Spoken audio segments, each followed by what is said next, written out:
Yeah, speaking of, I have this article here.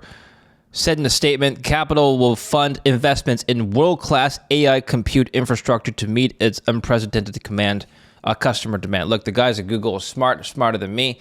Let's assume they know what they're doing. They've evaluated, their corporate dev team has made the evaluation that selling stock to fund this is going to generate high ROIC at some point. As a fund manager, you're looking at this and you're thinking, what?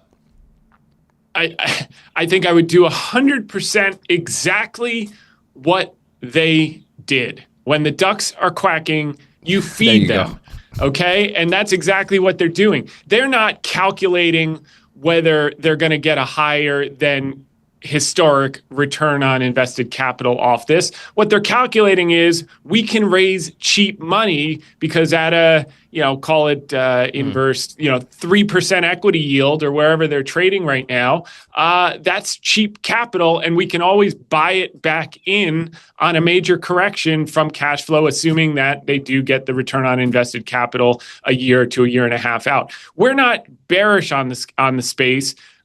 We just think there's going to be a better opportunity to buy it in the summer or in the fall.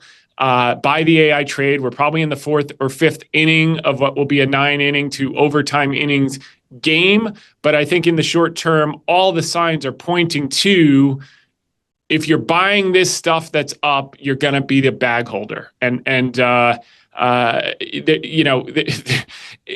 can become a little bit crazier before the air lets out of the balloon. But I'm telling you, this is going to be a situation where it is buy the rumor, sell the news. Yeah. The day you wake up, this was a man-made created war from a tweet. This is going to be a man-made created resolution.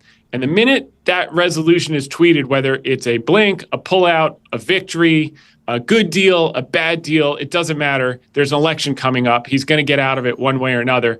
What you are going to see that morning is oil's going to be down, yields are going to be down, the AI trade is going to be down, and the everything trade, everything else that hasn't been working for the 8 weeks of the war, is going to rip higher because inflation expectations are going to come down, and the expectation of a hike in late 2026 or early 2027 is going to revert back to the expectation of a cut, because Warsh will be able to go about his business without the fear of those elevated energy prices hitting input costs across all goods and effectively services.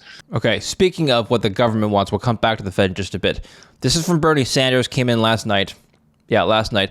I will soon be introducing a bill to give the public a 50% ownership stake in the largest AI companies in America. This would guarantee that the trillions created by AI are used to improve the lives of us all and block oligarch decisions that harm the American people. Your reaction? Looks like Donald Trump and Bernie Sanders have something in common. Donald Trump seems to love equity stakes. Look, that helped us out on Intel. It's funny. When we bought Intel a couple years ago, we have tranches in the high teens. We have tranches in the low 20s. We actually sold it all at $96, $97, close to a five-bagger. It subsequently went to $131. Now it's back closer to $100, probably going to $60 before it goes back to $200. But that was a national security issue. And the government standing them up was not because they liked Lip-Bhutan or because they liked Intel. It's because they had no other option besides Taiwan Semiconductor, and that put us in a very precarious situation relative to China. As far as Bernie Sanders' wish list, I mean, keep dreaming. I don't think that's going to happen. I do think if the U.S. If Google or any of these other companies don't want to raise equity, or they want to raise equity and the U.S. government becomes the source of funds, well, yeah, we're going to take a huge equity stake, but that'll be when they've exhausted all other options. So right now, they've exhausted free cash flow as a source of funding. They've pretty much exhausted the debt markets as a source of funding. So now they're diluting their owners with raising equity at high valuations. Yeah. I mean, look, I'm not against that. They were buying back shares at lower rates when they had free cash flow. Now they're no longer buying back shares.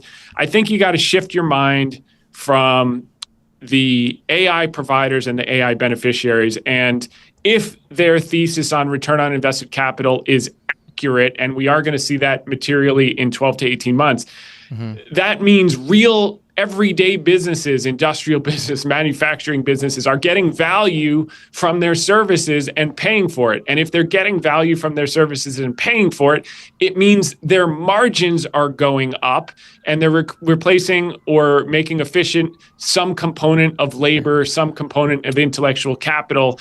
And the play will be in the everything trade margin expansion, while these providers will continue to have margin headwinds because they're using up all their cash to stay ahead with investment for the foreseeable coming years. If you liked this clip, then like the video and share it with your friends. And if you want to watch the entire full-length, long-form video, then check out the link in the description down below.